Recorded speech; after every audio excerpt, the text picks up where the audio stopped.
Hello and welcome to hankgames.hank. My name is John Green. Today, the AFC Wimbledon Wimbly Womblys are taking on Bournemouth. They're still filming Crash Course Games downstairs, so I'm going to have to be a little bit quiet.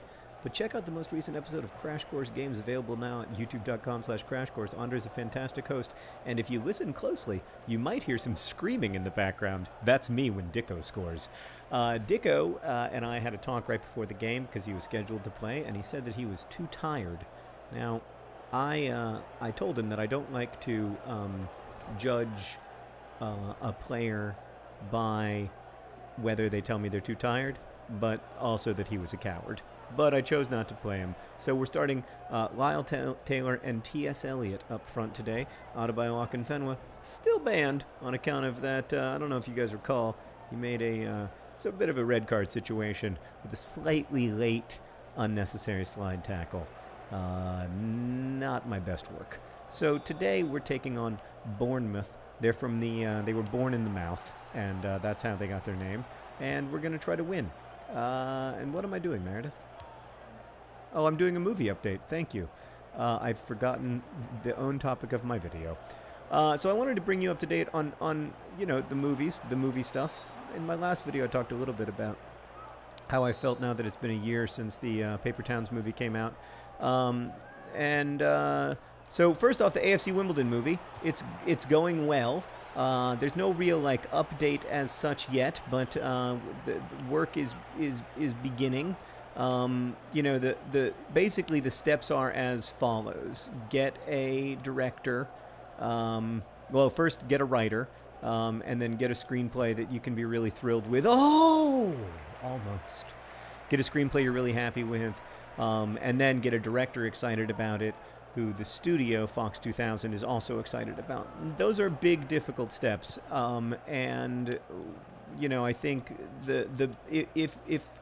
the announcement that would come would probably be these things don't tend to really even get announced until there's a director on board. So and there isn't yet, but I still am really hopeful about the AFC Wimbledon movie. I think that I just think it's we're really lucky not to give up a goal there. I just think it's such an amazing story, and we've definitely had lots of really interesting screenwriters be interested in it, which is a good sign. And then it's just a matter of getting the right person, getting the right script.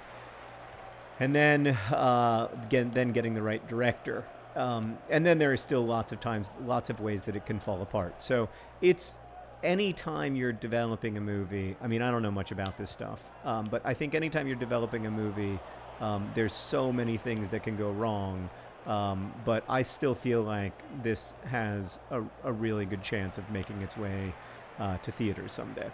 So I am excited about that. I remain really excited about that prospect. But in news of how many ways things can go wrong, there is always, for a point of comparison, the Looking for Alaska movie. I wrote a book many years ago called Looking for Alaska. The movie rights sold to Paramount way back in 2005. So I was, my career was very different. I sold essentially no books.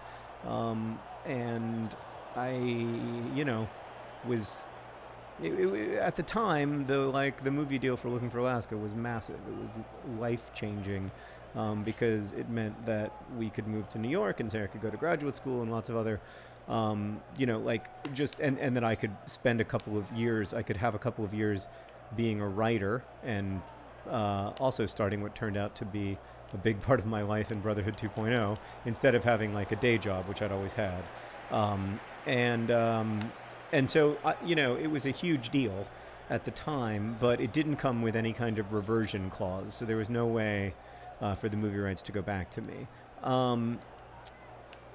Over the years, there's been a bunch of times when it seemed like the movie was about to be made.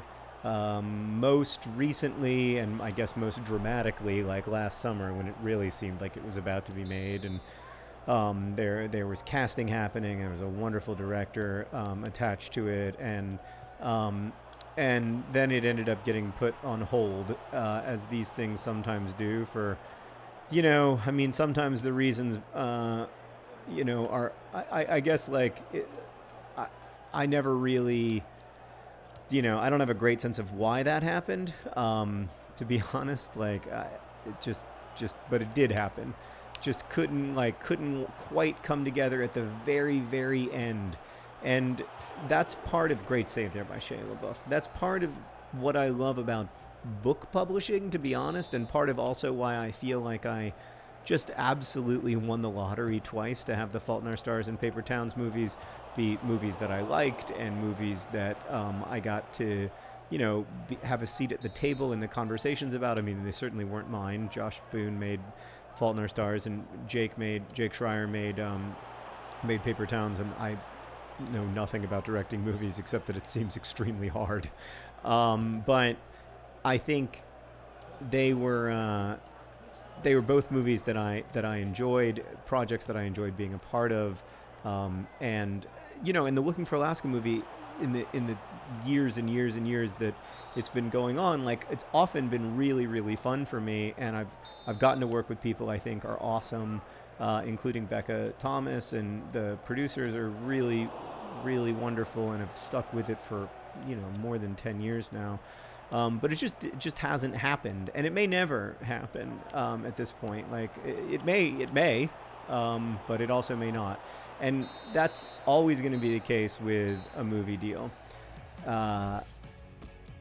And at this point, it's like so out of my control that it's sort of liberating, to be honest, because as much as I enjoyed the last the 2 years of the movies being made, like, it was a very different kind of life for me. I had much less time at home. I was, away from my family for extended periods of time on both movie shoots, and then for extended period of time promoting both movies. And it turns out, oh my God, John Green, it was a massive header, but then an even more massive save.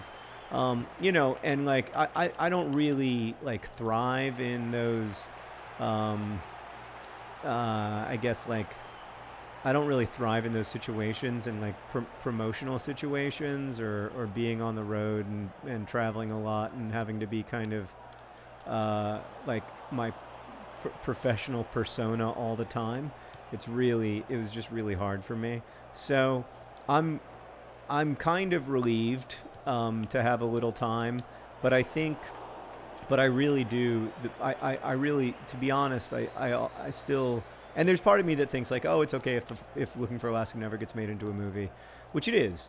There's something special. Books have a special life when they never become movies. And that book has been important to a lot of people, and there's a loss when a book is made into a movie, especially I think for its most passionate readers, because the story that was just yours kind of becomes everyone, and the characters who sort of belong to you suddenly have faces, and I think that's difficult. I mean, that's difficult for me as a reader too. Actually, that's got to be.